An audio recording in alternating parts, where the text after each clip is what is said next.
If your fine natural hair is always dry and parched, no matter how much you moisturize, your routine is working against you. If you're deep conditioning your hair and sealing, refreshing, spraying, and spritzing, but your hair is still stuck at shoulder length with frayed ends and is always dry and parched, this video is for you. This video is especially for fine natural hair, which is not thin hair. Low density hair means fewer strands on the head. Fine strands are different. Each hair has a smaller diameter, fewer cuticle layers on average, and less strength per strand than coarse hair. So every bit of product weight, of rubbing, of heat, of buildup, everything hits harder. A routine that looks rich and hydrating on thicker strands can flatten, suffocate, and dry your strands out if you have fine natural hair. In this video, we are going to expose the good moisturizing habits that leave your fine natural hair dehydrated.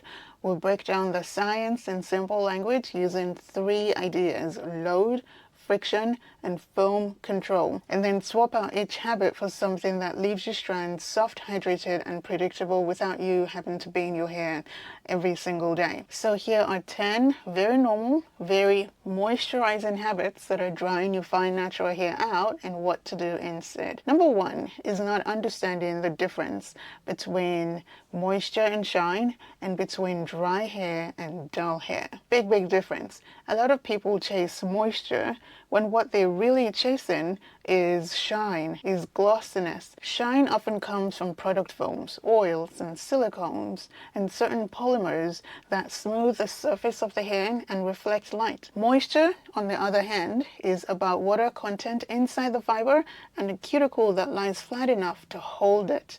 You can have shiny hair that is actually dehydrated underneath. Think of a dry leaf sprayed with oil, right? You can have well-hydrated hair that is not super reflective, especially if you have tighter curls where light bounces around the bends of the hair instead of reflecting light in a straight line. Curly and afro-textured hair naturally reflects less light than straight hair because of its structures. So using lack of shine as a proxy for lack of moisture will push you into heavier and heavier glossing products that will clog things up without fixing the real issue you had to begin with. A fix here is to train your eye and your hands to feel for flexibility, for spring, for softness, rather than just looking for a mirror finish. Moisture comes primarily from washing your hair with the right cleanser, using water-based conditioners and leave-in conditioners, and then sealing it in. Shine, on the other hand, is optional. When you understand that, you stop overloading your hair with shine serums and heavy oils, just trying to look moisturized, and start focusing on the actual hydration steps to make your hair be moisturized. So habit number 1 is confusing moisture with shine and treating dullness like dryness. This next habit sounds very reasonable. My hair is dry, so I spritz it with water in the morning and retwist it every night. Water is indeed moisture. However, hair fibers swell when they absorb water and shrink when they are dry. Repeated swelling and shrinking, especially with combing and brushing and twisting every night, contribute to structural fatigue, especially if you have fine natural hair. Research on curly hair shows that afro-textured fibers are more prone to structural damage and breakage under mechanical stress than straighter hair types. And fine strands with their smaller diameter feel that mechanical stress even more. When your daily moisture routine is soak, rake, twist, repeat, with no protective style, no sealant, you are increasing load and friction far more than you are increasing any true hydration to your strands. Switch from daily manipulation to hydrating your hair thoroughly on wash day, and then style it, and that's it. Habit number 2 is daily wetting and restyling of the hair in the name of moisture, of which brands are making these spritzes and hydrating sprays because that's what we're telling them we want. How are we telling them? By buying, because our hair is dry every day, so they keep making them. But what do we get? Our hair is being groomed and styled, but it is not getting hydrated. Number 3, your hair is dry and you hear about the greenhouse effect or the baggy method, which are marketed as extreme moisture. So you coat your hair and your scalp in product and you cover it with plastic and you go to bed in it, and you wake up feeling super moisturized, super hydrated. Skin research on occlusion shows that covering the skin with plastic increases hydration of the outer layer, but also increases temperature and sweat and sebum production, and can aggravate conditions like folliculitis and seborrheic dermatitis when overused. And then add heavy butters and oils, and what you have is a warm, humid, oily environment that yeast and bacteria love. Follicles trying to hold up strands, fine strands that are coated and weighed down at the roots. Not only that, the hair becomes limp with little strength to it, very flat with no life to it. That is the opposite of what we want. We can reserve mild occlusion for the lengths of our hair, right?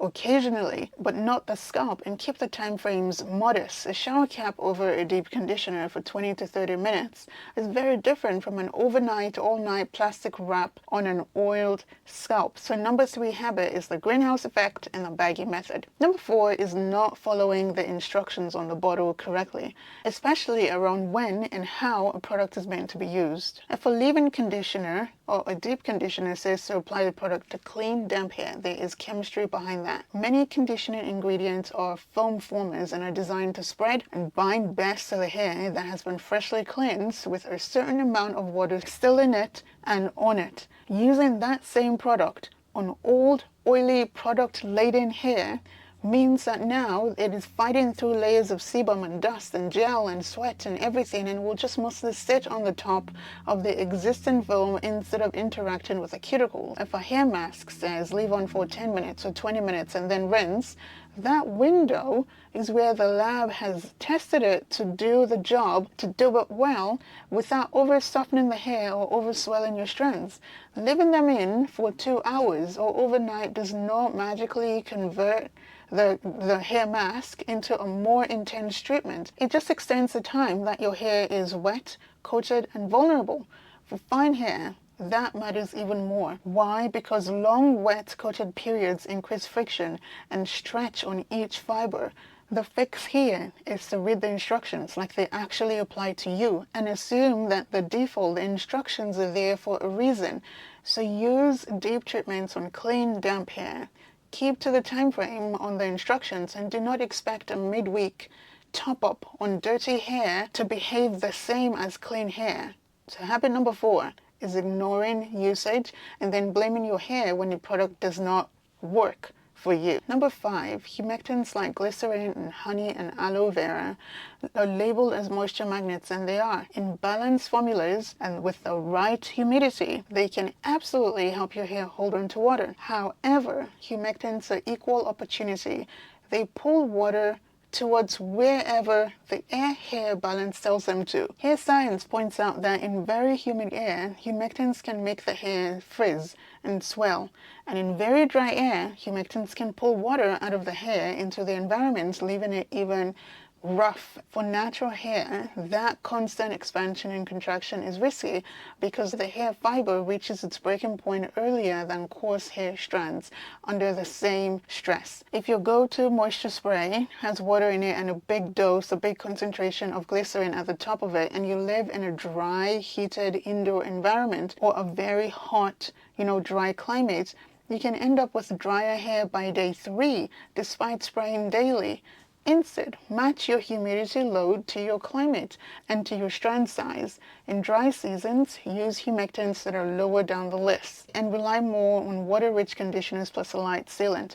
In very humid climates, keep your humectant products lighter and focus on foam control so that your hair does not balloon too much back and forth all through the week. So habit number 5 is humectant-heavy moisturizing sprays in the wrong climate. This one is so common, so let's talk about it. You do your whole wash day or your nighttime routine at night, and then you go lie down on plain cotton. Cotton is absorbent and creates friction. It pulls water from the hair and oil from the hair, and it increases the rubbing as you sleep and move. While there are no huge randomized trials of satin versus cotton, hair specialists and dermatologists and trichologists and you and I agree that satin or silk bonnets and pillowcases and scrunchies, these things reduce mechanical damage and dryness in curly and afro-textured hair. For fine hair, every bit of friction counts because our fine strands will snap more easily under mechanical stress. If your moisturizing habit is to load your hair with leave-in conditioner and then lie down and watch telly or go to bed on your cotton pillowcase,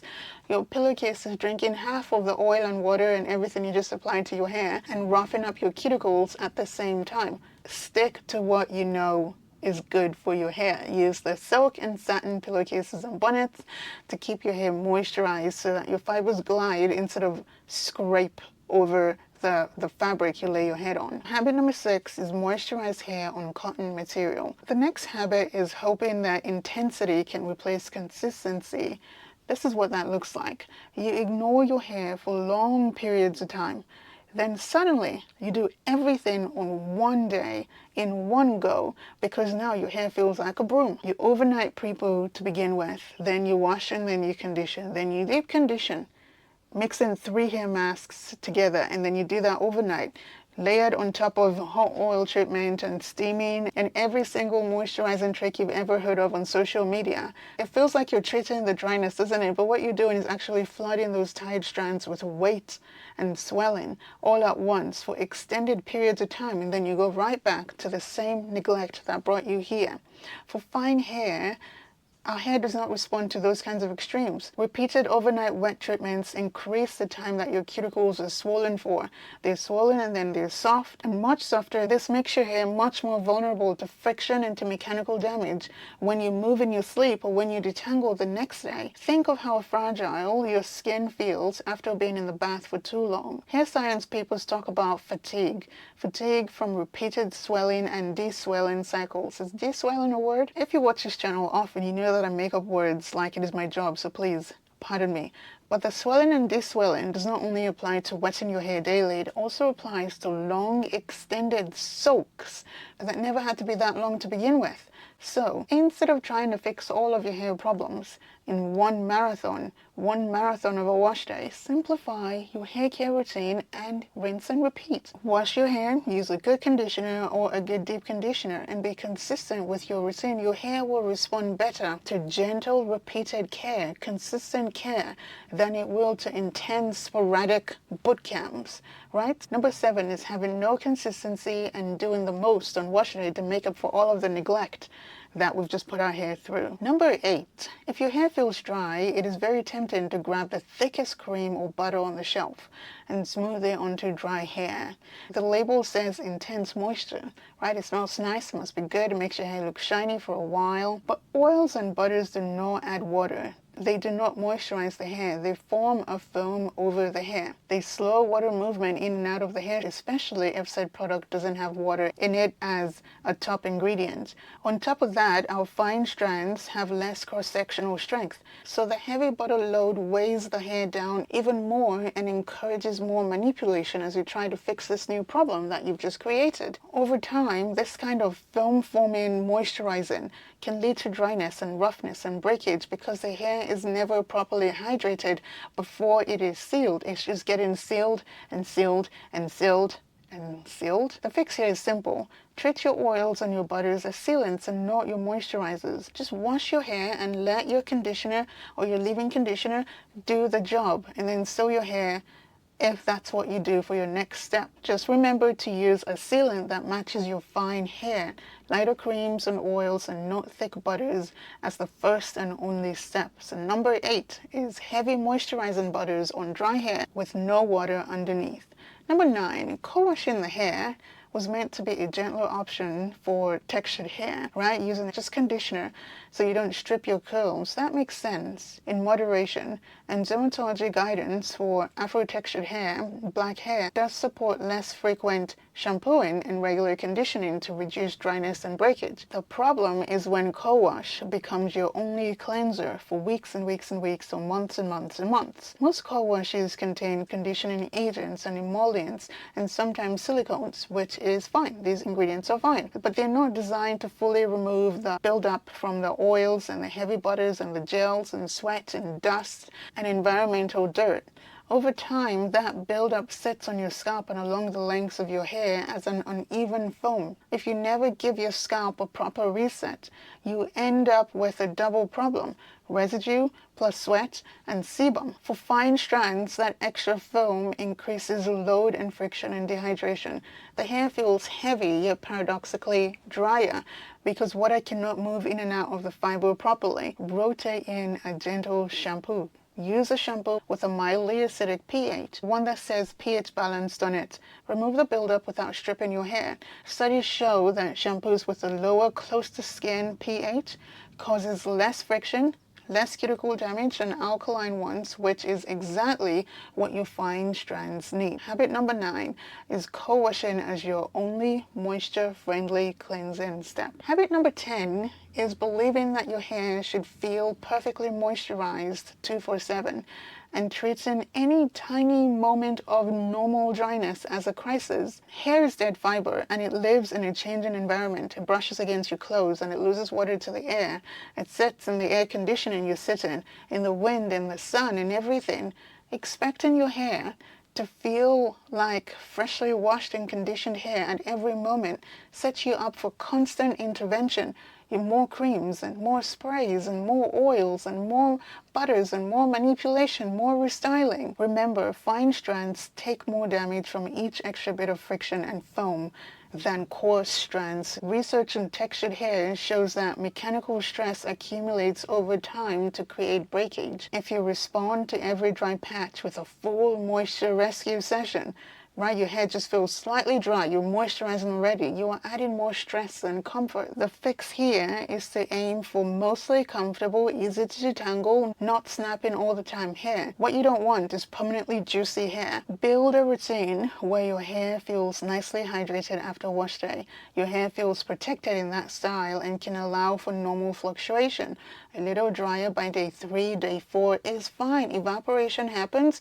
By day 3, 4, your hair is feeling like, okay, I need some more moisture, but that's your hair just being hair. So habit number 10 is thinking that your hair should remain moisturized, like wash day moisturized perpetually, and reacting to every small dip in moisture with more product and more handling. Thank you so much for hanging with me today. I will catch you in the next one. Have a great day. Bye.